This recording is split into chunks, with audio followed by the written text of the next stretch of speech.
Nucleus positively charged है, 2 और Br2 के साथ होती है।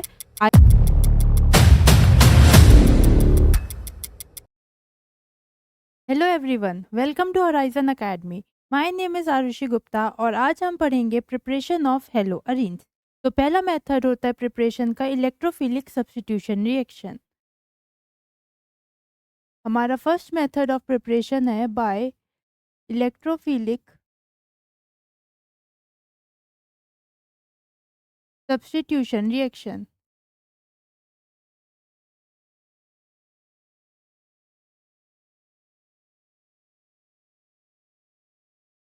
इससे पहले कि हम देखें इलेक्ट्रोफिलिक सब्स्टिट्यूशन रिएक्शन क्या होता है, ये सीखते हैं कि इलेक्ट्रोफाइल और न्यूक्लियोफाइल क्या होता है। इलेक्ट्रोफाइल और न्यूक्लियोफाइल क्या होता है। आई होप आप लोगों ने ये वर्ड पहले सुन रखा होगा और ये आपके लिए नया नहीं होगा। ठीक है, तो फाइल का मतलब होता है लविंग। फाइल का मतलब है लविंग और इलेक्ट्रो का मतलब है इलेक्ट्रॉन। तो इलेक्ट्रोफाइल दो वर्ड से बना है, इलेक्ट्रो जिसका मतलब है इलेक्ट्रॉन और फाइल जिसका मतलब है लविंग। तो इसका मतलब हमारा इलेक्ट्रोफाइल जो है वो इलेक्ट्रॉन लविंग स्पीसीज है। ये इलेक्ट्रॉन लविंग स्पीसीज। अब इलेक्ट्रॉन हमारा कैसा होता है, कौन सा चार्ज होता है इलेक्ट्रॉन पे? इलेक्ट्रॉन नेगेटिवली चार्ज्ड होता है ना। इलेक्ट्रॉन हमारा नेगेटिवली चार्ज्ड है।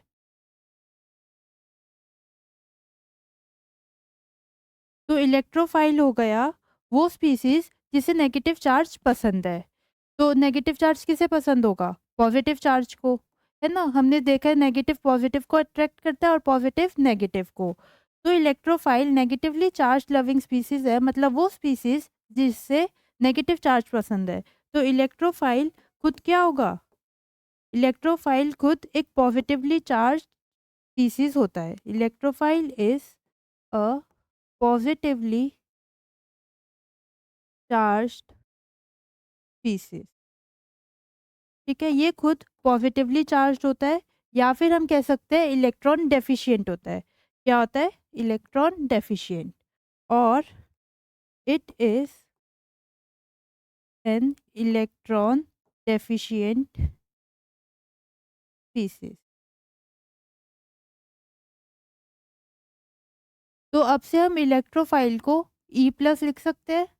अब से कहीं पे भी ई प्लस लिखूँ तो उसका मतलब है इलेक्ट्रोफाइल, क्योंकि इलेक्ट्रोफाइल पॉजिटिवली चार्ज्ड होता है या फिर इलेक्ट्रॉन डेफिशिएंट होता है। And it is attracted towards electrophile is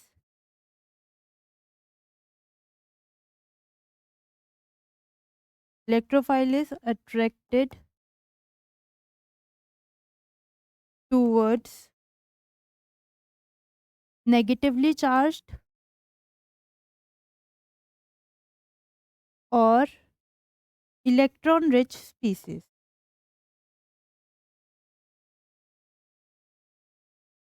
electrophile खुद पॉजिटिवली चार्ज्ड होता है या कह सकते हैं इलेक्ट्रॉन डेफिशिएंट। डेफिशिएंट का मतलब होता है कमी। तो उसके पास या तो इलेक्ट्रॉन कम होंगे, कमी होगी इलेक्ट्रॉन की, या तो फिर पॉजिटिव चार्ज होगा और वो अट्रैक्ट होएगा एक नेगेटिव चार्ज स्पीसीज की तरफ या फिर इलेक्ट्रॉन रिच स्पीसीज की तरफ। एग्जाम्पल क्या हो सकता है इलेक्ट्रोफाइल का?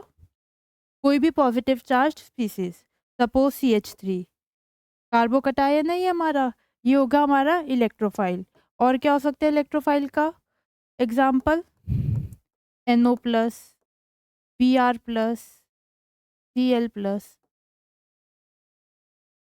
ये सब हमारे इलेक्ट्रोफाइल्स होते हैं। ठीक है, अब आते हैं न्यूक्लियोफाइल पे। ये तो हो गया हमारा इलेक्ट्रोफाइल। अब आते हैं न्यूक्लियोफाइल पे। न्यूक्लियोफाइल भी दो वर्ड से बना है। फाइल का मतलब होता है लविंग और न्यूक्लियो का मतलब है न्यूक्लियस। और न्यूक्लियस पे कैसा चार्ज होता है? आप लोगों को पता है कि न्यूक्लियस पॉजिटिवली चार्ज्ड होता है। न्यूक्लियस पॉजिटिवली चार्ज्ड है। इसका मतलब हमारा न्यूक्लियोफाइल जो है, न्यूक्लियोफाइल को पॉजिटिव चार्ज पसंद है, तो खुद क्या होगा? Negatively charged. Nucleophile is negatively charged species. Nucleophile is negatively charge species. और हम कह सकते हैं इट इज इलेक्ट्रॉन रिच। जरूरी नहीं है नेगेटिव चार्ज हो, इलेक्ट्रॉन रिच भी हो सकती है। तो ऐसे लिख सकते हो nucleophile is,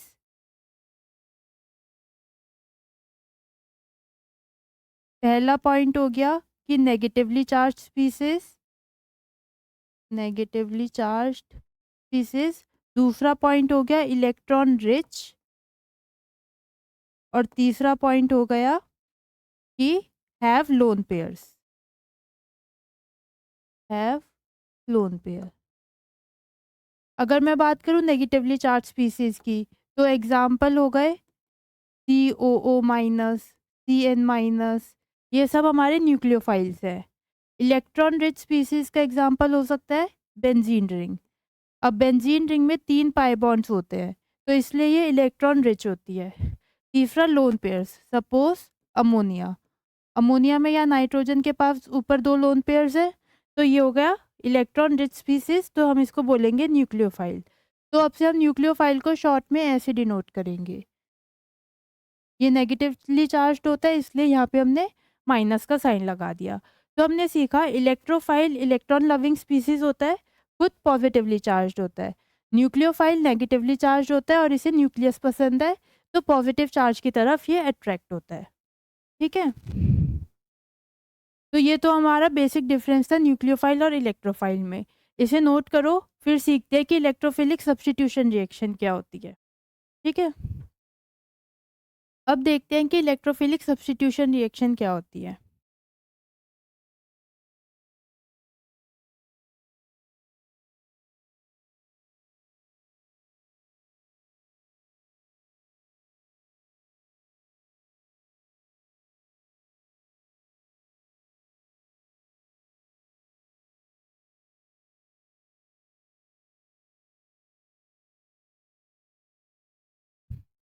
electrophilic substitution reaction, substitution का मतलब होता है रिप्लेस करना। स्कूल में आपका सब्स्टिट्यूशन पीरियड होता है ना, कोई एक टीचर एब्सेंट है तो उसकी जगह कोई दूसरी टीचर आके बैठ जाती है, तो उसको बोलते हैं एक टीचर ने दूसरी को रिप्लेस कर दिया। तो सब्स्टिट्यूशन का मतलब होता है रिप्लेस करना। और इलेक्ट्रोफिलिक सब्स्टिट्यूशन है, इसका मतलब ये हुआ कि यहाँ पे एक इलेक्ट्रोफाइल दूसरे इलेक्ट्रोफाइल को रिप्लेस करेगा। One electrophile replaces another electrophile. एक इलेक्ट्रोफाइल दूसरे इलेक्ट्रोफाइल को रिप्लेस करेगा। जैसे कि फॉर एग्जांपल हमारे पास ये बेंजीन रिंग है, ठीक है। इसमें यहाँ पे हाइड्रोजन्स होते हैं हर जगह, इस पे 6 हाइड्रोजन्स होते हैं। इसमें हाइड्रोजन्स मैंने डाला सपोज Br+। अब Br+ क्या होगा? क्योंकि Br+ पॉजिटिवली चार्ज्ड है, तो ये एक इलेक्ट्रोफाइल की तरह काम करेगा। ठीक है, हमने लास्ट अभी देखा था पिछली वाली स्लाइड में कि इलेक्ट्रोफाइल्स आर पॉजिटिवली चार्ज्ड। तो क्या होता है इस रिएक्शन में, ये Br+ जो एक इलेक्ट्रोफाइल है, एक हाइड्रोजन को रिप्लेस कर देगा, किसी भी एक हाइड्रोजन को वो रिप्लेस कर देगा। सपोज उसने इस हाइड्रोजन को रिप्लेस कर दिया, उसकी जगह खुद आके लग गया, यहाँ Br लग गया, बाकी सारे हाइड्रोजन्स एज इट इज है, और यहाँ से H+ रिलीज हो गया। ठीक है, ये Br H की जगह जाके खुद लग गया और H+ निकल गया। तो इस चीज को हम बोलते हैं इलेक्ट्रोफिलिक सब्स्टिट्यूशन रिएक्शन। एक इलेक्ट्रोफाइल ने दूसरे इलेक्ट्रोफाइल को रिप्लेस कर दिया। ये H प्लस भी इलेक्ट्रोफाइल है हमारा।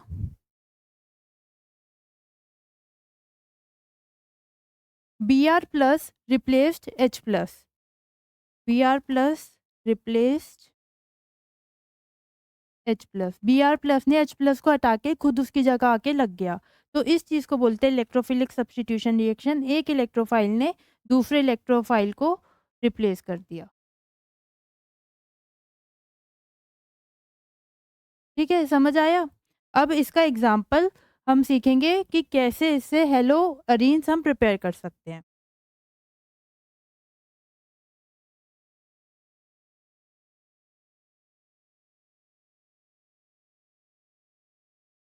जनरली जनरल रिएक्शन होता है कि बेंजीन रिंग ली, इसमें हमने X2 डाला और कोई भी एक लुईस एसिड डालते हैं।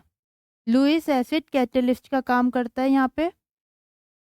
ठीक है, लुईस एसिड यूज करते हैं एज अ कैटलिस्ट। और इलेक्ट्रोफिलिक सब्स्टिट्यूशन रिएक्शन होती है एंड वी गेट एक्स। ठीक है, और साथ में यहाँ पे एच एक्स मिल, ये होती है जनरल रिएक्शन। इसका अगर हम यहाँ पे एक्स जो है होता है क्लोरीन और ब्रोमीन।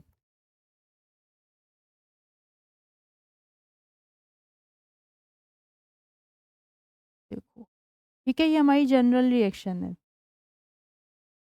मतलब कि बेंजीन में हमने Cl2 डाला, FeCl3 यूज करते हैं हम एज अ लुईस एसिड जो कैटलिस्ट का काम करता है।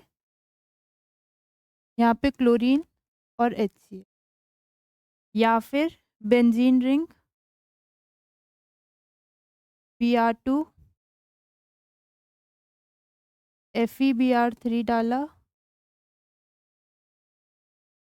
यहाँ पे हम FeCl2 डालते हैं। ठीक है, ये Br प्लस HBr, ये होती है हमारी हेलोअरीन्स प्रिपेयर करने का मेथड। इसमें क्या होता है,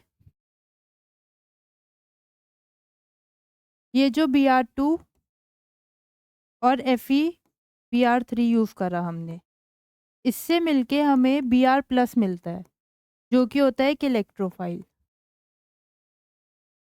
और ये इलेक्ट्रोफाइल अटैक करता है बेंजीन रिंग पे, किसी भी एक हाइड्रोजन को रिप्लेस कर देता है और हमें ये प्रोडक्ट मिल जाता है, जैसे अभी हमने ऊपर देखा था। यहाँ पे देखा था ना हमने ये कि Br प्लस ने रिप्लेस कर दिया और खुद आके लग गया। तो सेम वही होता है, Br2 FeBr3 के साथ रिएक्ट करके हमें ये मिलता है, ये बेंजीन रिंग पे अटैक करके ये प्रोडक्ट मिल जाता है। सिमिलरली होता है Cl2 के केस में, FeCl2 प्लस Cl2, इससे हमें Cl प्लस मिलता है। ये Cl प्लस बेंजीन रिंग पे अटैक करता है, कोई भी एक हाइड्रोजन रिप्लेस हो जाता है और हमें मिलता है क्लोरीन। ऐसे ये प्रोडक्ट, तो ये हमारा हेलोअरीन्स बन गया। यही होता है ना हेलोअरीन, क्या नाम होगा इसका, क्लोरोबेंजीन, और ये ब्रोमोबेंजीन। ठीक है, तो ये था एक मेथड प्रिपेयर करने का, हेलोअरीन्स बाय इलेक्ट्रोफिलिक सब्स्टिट्यूशन रिएक्शन, जिसमें हम बेंजीन रिंग लेते हैं, हेलोजन लेते हैं Cl2 Br2, लुईस एसिड की प्रेजेंस में हमें हमारा हेलोअरीन मिल जाता है, या फिर हम इसे अराइल हैलाइड भी बोल सकते हैं। ठीक है, इसे नोट करो, फिर एक पॉइंट है इसके बारे में, वो सीखेंगे। ठीक है, अब आप लोगों के दिमाग में एक बात आनी चाहिए कि आपने यहाँ पे खाली Cl और Br क्यों लिखा। हमारे पास तो 4 हेलोजेंस होते हैं, फ्लोरीन, क्लोरीन, ब्रोमीन और आयोडीन। 4 हेलोजेंस होते हैं, आपने खाली Cl और Br क्यों लिखा, F और I क्यों नहीं लिखा। तो इसका एक रीज़न होता है कि यहाँ पे F और I क्यों नहीं है। क्या होता है, F fluorine is very reactive,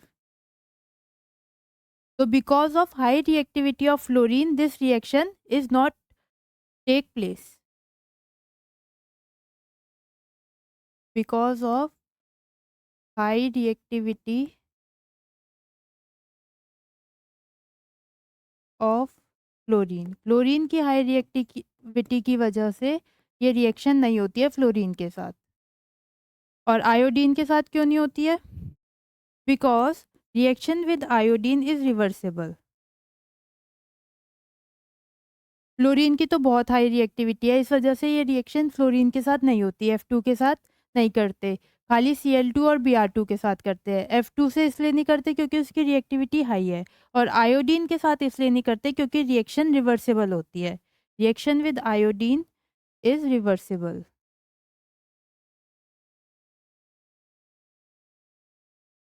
and requires strong oxidising agent and requires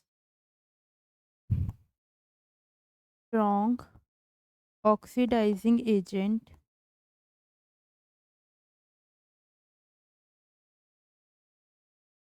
such as HNO3 या फिर HiO4। ठीक है, तो आयोडीन के साथ रिएक्शन रिवर्सिबल होती है और हमें ज़रूरत होती है एक स्ट्रॉन्ग ऑक्सीडाइजिंग एजेंट की, सच एज HNO3 या फिर HI4। तो ये रीज़न होता है कि ये रिएक्शन खाली Cl2 और Br2 के साथ होती है, I और F के साथ नहीं होती है। अब मुझे ये बताओ, नेक्स्ट आगे बढ़ते हैं। अभी हमने देखा था बेंजीन, इसमें मैंने डाला Cl2, लुइस एसिड लिया कोई भी, FeCl2, और क्लोरीन लगा दिया। ठीक है, ये अभी तक हमने सीखा। अब ये बताओ कि इस केस में क्या प्रोडक्ट बनेगा। बाकी सब सेम है, Cl2 लिया, FeCl2 लिया। अब क्या प्रोडक्ट बनेगा? ये बेंजीन था, ये टॉलुइन है। इस केस में क्या होता है, हमें ये प्रोडक्ट मिलते हैं CH3Cl, CH3Cl।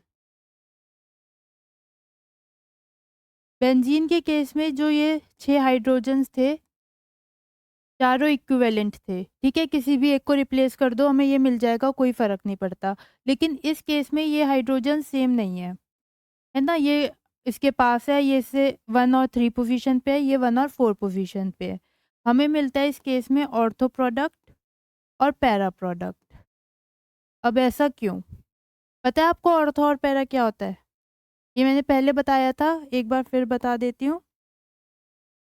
ये बेंजीन है, सपोज़ करो मैंने इसे नंबर कर दिया 1, 2, 3, 4, 5 और 6 ऐसे। अगर 2 ग्रुप्स प्रेज़ेंट है, सपोज़ ये कोई भी 2 ग्रुप्स हैं हमारे पास, एक्स, ये प्रेज़ेंट है 1 और 2 पोज़ीशन पे, तो हम बोलेंगे कि ऑर्थो, इसको बोलते हैं ऑर्थो। अगर ये 2 ग्रुप्स 1, 2, 3, 4, 5, 6 ये प्रेज़ेंट है 1 और 3 पोज़ीशन पे, तो हम बोलते हैं मेटा। और अगर 2 ग्रुप्स प्रेज़ेंट होते हैं 1 और 4 पोज़ीशन पे, ये एक्स, ये 1, 2, 3 और 4, तो इस केस में बोलते हैं हम पैरा। ठीक है, अगर 2 ग्रुप्स प्रेज़ेंट है एडजेसेंट पोज़ीशन पे 1 और 2 तो बोलते हैं ऑर्थो, 1 और 3 पोज़ीशन पे है तो बोलते हैं मेटा, और 1 और 4 पोज़ीशन पे है तो बोलते हैं पैरा। ठीक है? तो इस केस में CH3 और Cl, ये 1, ये 2, तो इसलिए इसका नाम है ऑर्थो। ये 1, 2, 3, 4 पैरा। तो हमें कौन-सा प्रोडक्ट नहीं मिला इस केस में? हमें मेटा नहीं मिला। CH3 और यहाँ पे Cl, ये मेटा, ये प्रोडक्ट नहीं मिलता। हमें मिलता है खाली ऑर्थो और पैरा प्रोडक्ट। अब ऐसा क्यों? ठीक है, अगर हम एक और एग्ज़ाम्पल देखें, सपोज़ करो ये नाइट्रोबेंजीन, इसमें हमने कोई भी इलेक्ट्रोफाइल डाल दिया। इलेक्ट्रोफिलिक सब्स्टिट्यूशन रिएक्शन चल रही है ना, इसमें Cl+ जनरेट होगा और वो हाइड्रोजन को रिप्लेस करेगा। तो हमें उसने खाली 2 पोज़ीशन और 4 पोज़ीशन पे जो हाइड्रोजन था उसे रिप्लेस करा। यहाँ पे अगर हम इलेक्ट्रोफाइल डालते हैं तो हमें NO2 और ई मतलब यहाँ इलेक्ट्रोफाइल, कौन सा प्रोडक्ट हुआ ये, 1 और 3 पोजीशन पे प्रेजेंट है, तो मेटा। इस केस में हमें मेटा मिलता है। No ortho and para products are observed.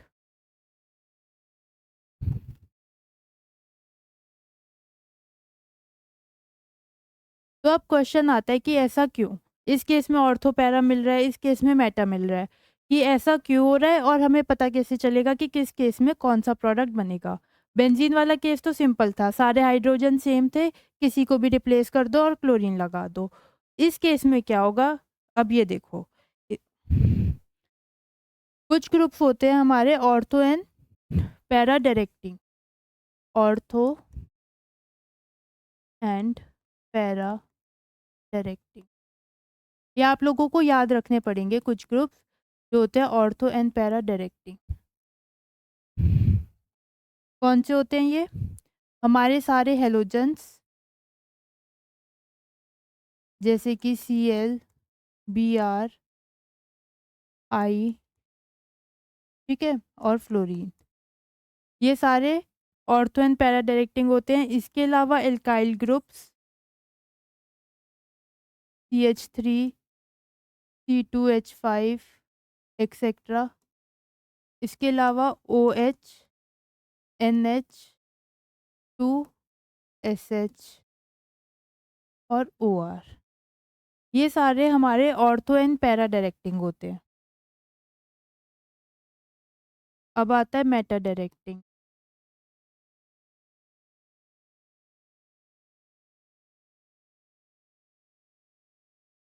Meta directing groups कौन कौन से होते हैं, NO2, COOH, CN माइनस,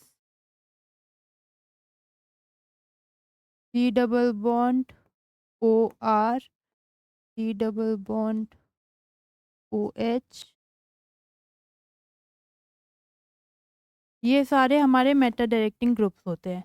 अब कुछ केसेस में या तो आप डायरेक्टली याद कर सकते हो कि ये हमारे ortho and para directing groups है और ये हमारे मेटा डायरेक्टिंग ग्रुप्स है।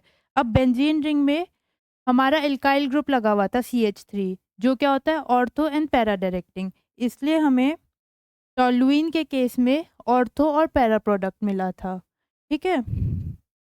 और NO2 हमारा मेटा डायरेक्टिंग ग्रुप होता है, इसलिए जब हमने ये वाला लिया था नाइट्रोबेंजीन, इसका नाम नाइट्रोबेंजीन है, तो इस केस में हमें मेटा प्रोडक्ट मिला था, क्योंकि NO2 मेटा डायरेक्टिंग है और CH3 ortho and para directing है, इसलिए हमें ऑर्थो और पैरा प्रोडक्ट मिला था, ठीक है। एक तो आप ये डायरेक्टली याद कर सकते हो कि भाई ये ऑर्थो एंड पैरा डायरेक्टिंग है, तो इन केसेस में हमें ऑर्थो और पैरा प्रोडक्ट मिलेगा और इन केसेस में हमें मेटा डायरेक्टिंग मेटा प्रोडक्ट मिलेगा। अब ऑर्गेनिक केमिस्ट्री में कुछ भी एक्सेप्शन नहीं होता है, हर चीज़ का एक रीज़न होता है कि ये ऑर्थो एंड पैरा डायरेक्टिंग क्यों है, ये मेटा डायरेक्टिंग क्यों है, तो इनका रीज़न देखते हैं। जो बच्चे ऑर्गेनिक में कमज़ोर हैं वो तो इसे डायरेक्टली सिर्फ रट ले कि ये ऑर्थो एंड पैरा डायरेक्टिंग है, ये वाले ग्रुप्स मेटा डायरेक्टिंग है और काम ख़त्म। पर कुछ बच्चे जिन्हें ऑर्गेनिक में इंटरेस्ट है वो रीज़न देख सकते हैं कि क्या रीज़न है कि ये ऑर्थो एंड पैरा प्रोडक्ट बनाते हैं और क्यों ये मेटा प्रोडक्ट बनाते हैं। इसका रीज़न होता है, इसका रीज़न है रेजोनेंस।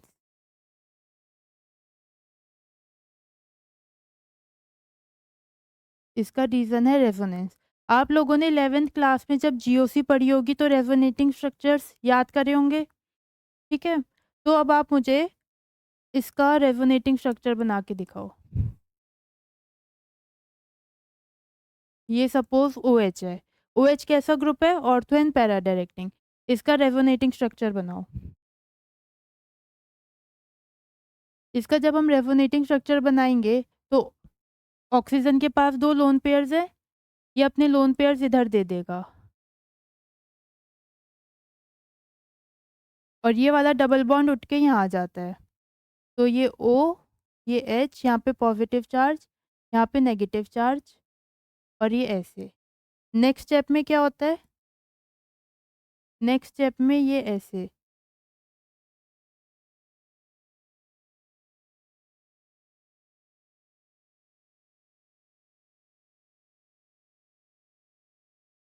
और नेगेटिव चार्ज यहाँ आ जाता है। इसके बाद नेक्स्ट स्टेप में ये ऐसे और ये ऐसे।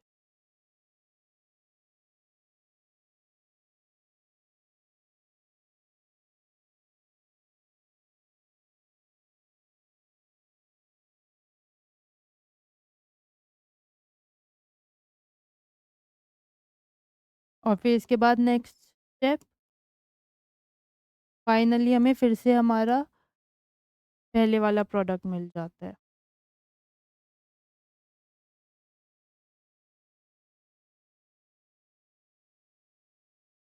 ये ठीक है। ये आप सीख कर आए हो 11th क्लास में, नहीं सीखा तो एक बार देख लो। ऐसे जो है OH ग्रुप का फिनॉल का रेजोनेटिंग स्ट्रक्चर बनता है। अब अगर हम इन्हें नाम दे देते हैं, सपोज ये स्ट्रक्चर ए है, बी है, सी, डी और ई। ठीक है, अब ध्यान से देखो स्ट्रक्चर बी, सी और डी को। Structure B, C and D. Structure B कैसा दिखता है? यहाँ पे नेगेटिव चार्ज है और यहाँ ऊपर डबल बॉन्ड OH है। ये हमारा स्ट्रक्चर बी है।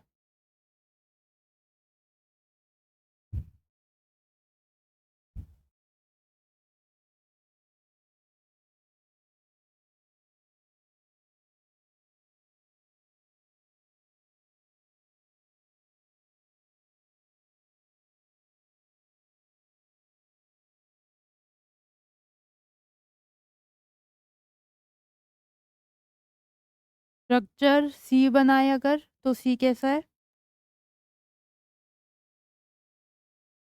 ये हमारा स्ट्रक्चर सी है, यहाँ पे नेगेटिव चार्ज। ठीक है, डी की अभी बात करेंगे। अब ये देखो, अभी हमने सीखा ये जो है हमारी Cl2 और FeCl3 के साथ रिएक्शन, इसमें Cl प्लस जनरेट होता है जो कि एक इलेक्ट्रोफाइल है। ठीक है, यहाँ पे जनरेट हुआ Cl प्लस। अब Cl प्लस क्योंकि पॉजिटिव चार्ज है तो किसकी तरफ अट्रैक्ट होगा? नेगेटिव चार्ज की तरफ।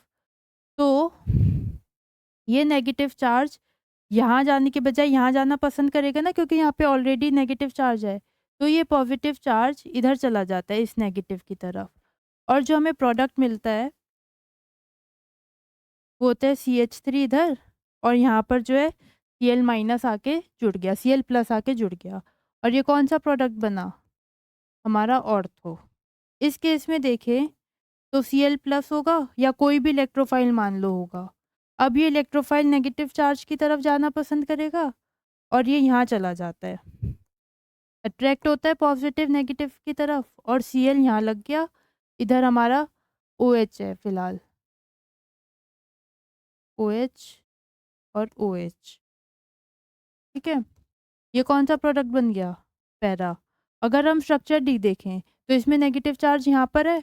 अगर मैं इसमें Cl प्लस डालूँ या कोई भी इलेक्ट्रोफाइल डालूँ तो वो इधर आके जुड़ेगा, और ये कौन सा प्रोडक्ट बन गया? ऑर्थो। इसलिए ये जो सारे ग्रुप्स हैं ये हमारे ऑर्थो एंड पैरा डायरेक्टिंग है। OH यहाँ पर है ऑर्थो एंड पैरा में, और हमने देखा कि इसमें ऑर्थो और पैरा प्रोडक्ट बन रहा है।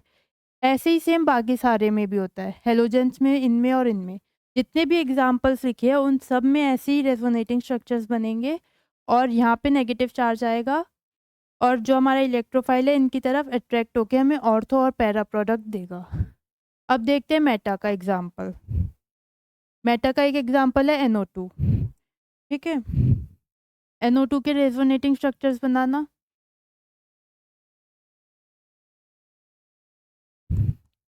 NO2 ऐसा होता है, और ये आपने सीखा होगा कि ये -R इफेक्ट शो करता है।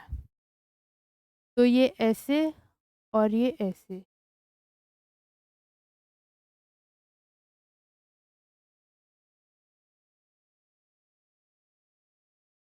अब क्योंकि ये बॉन्ड यहाँ चला गया तो इस पे यहाँ पॉजिटिव चार्ज आता है और इस ऑक्सीजन पे नेगेटिव चार्ज। नेक्स्ट स्टेप में क्या होता है? ऐसे, है ना। पॉजिटिव चार्ज यहाँ आ गया,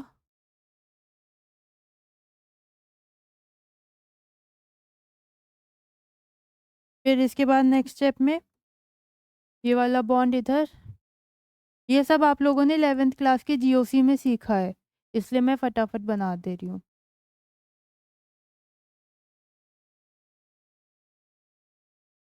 और उसके बाद लास्ट स्टेप में ये नेगेटिव चार्ज यहाँ आ जाता है, ये यहाँ आ जाता है और हमें वापसी नाइट्रोबेंजीन मिल जाता है।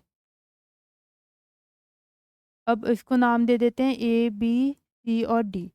अब ये वाला स्ट्रक्चर देखो,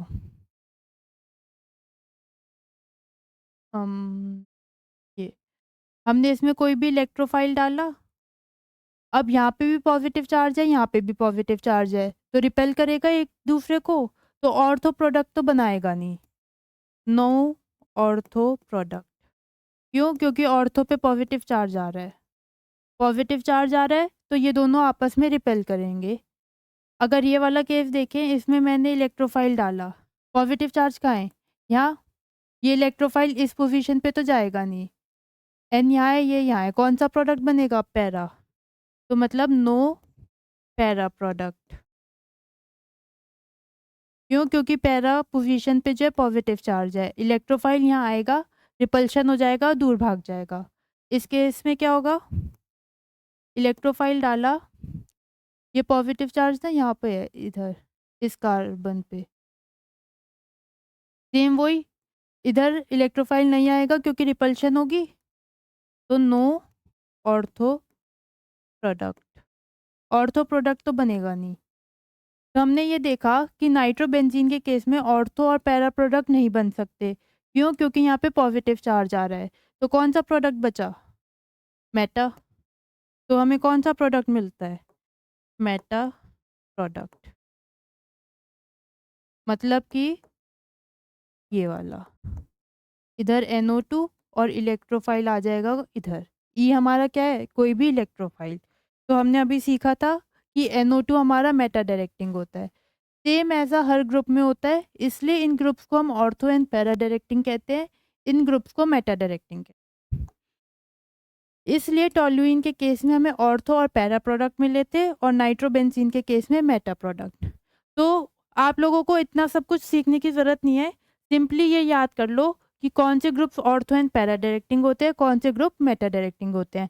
जिन लोगों को ऑर्गेनिक केमिस्ट्री में इंटरेस्ट है या उसको सीखने में, तो उनके लिए है कि ये रीज़न कि क्यों ये groups ortho and para directing होते हैं और क्यों ये वाले मेटा। ठीक है, बाकी बस ये ग्रुप्स रट लो, इनमें से जोन सा भी ग्रुप प्रेजेंट हो उस हिसाब से प्रोडक्ट बना दो। ठीक है, समझ गए इतना? तो ये था हमारा पहला मेथड हेलोएरीन्स को प्रिपेयर करने का, इसे नोट कर लो, फिर नेक्स्ट मेथड पे चलते हैं। ये लिखना है ना तुम लोगों को, ये लिख लो। अब हमारा next method to prepare haloarenes है सैंडमेयर्स रिएक्शन। नेक्स्ट मेथड है सैंडमेयर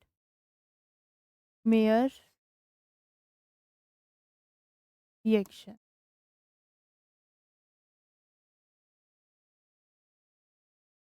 इसमें क्या होता है? हम लेते हैं एक एरोमेटिक अमीन NH2। ठीक है, क्या नाम है इसका? एनिलीन।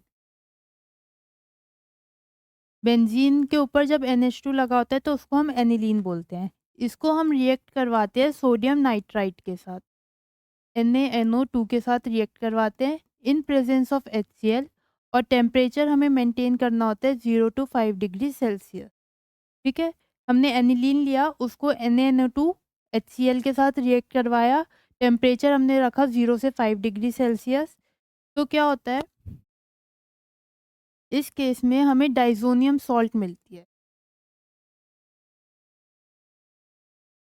ये एनिलीन इसमें कन्वर्ट हो जाता है, बेंजीन रिंग के ऊपर N ट्रिपल बॉन्ड N और Cl, इसको हम बोलते हैं benzene diazonium salt. Benzene diazonium salt, ये कुछ जगह पे ऐसा भी लिखा हुआ दिखेगा आपको।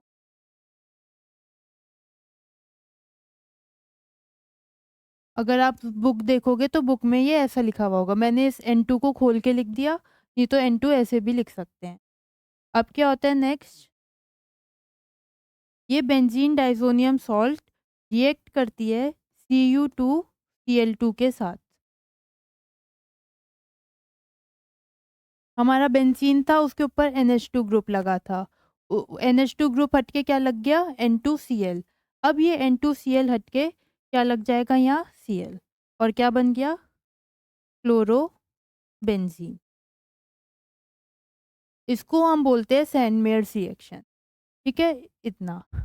अगर अब इस बेंजीन डाइज़ोनियम सॉल्ट को हम रिएक्ट करवा दें Cu2Br2 से, तो क्या होता है, यहाँ पे Br लग जाएगा। इस केस में Cl लगा था, इस केस में Br लग गया, और हमें मिलता है ब्रोमो बेंजीन। नेक्स्ट, अगर हम यूज़ करें Ki, तो यहाँ पे लग जाएगा आयोडीन, और क्या बन गया ये, आइडो बेंजीन।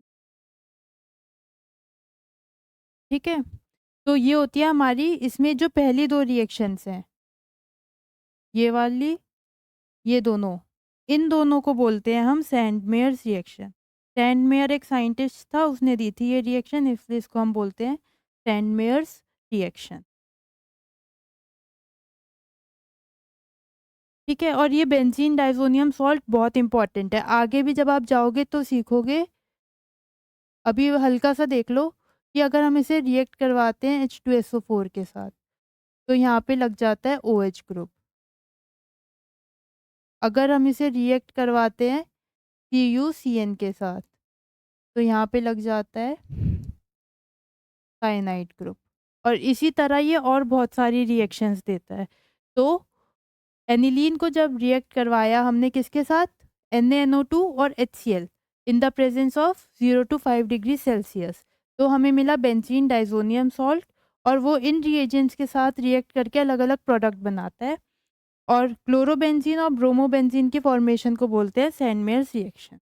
ठीक है, इस चैप्टर में खाली ये 3 रिएक्शन है, क्योंकि हम क्या पढ़ रहे हैं, प्रिपरेशन ऑफ हेलो अरीन्स। लेकिन आगे जब हम फिनॉल्स अल्कोहल्स पढ़ेंगे तो उनमें ये रिएक्शन भी आएगी। फिलहाल के लिए इस चैप्टर में खाली ये 3 रिएक्शन। तो आज की क्लास के लिए इतना ही। यहाँ पे हमारा खत्म हुआ प्रिपरेशन ऑफ हेलो अरीन्स। मिलते हैं अगली क्लास में। Thank you very much for watching.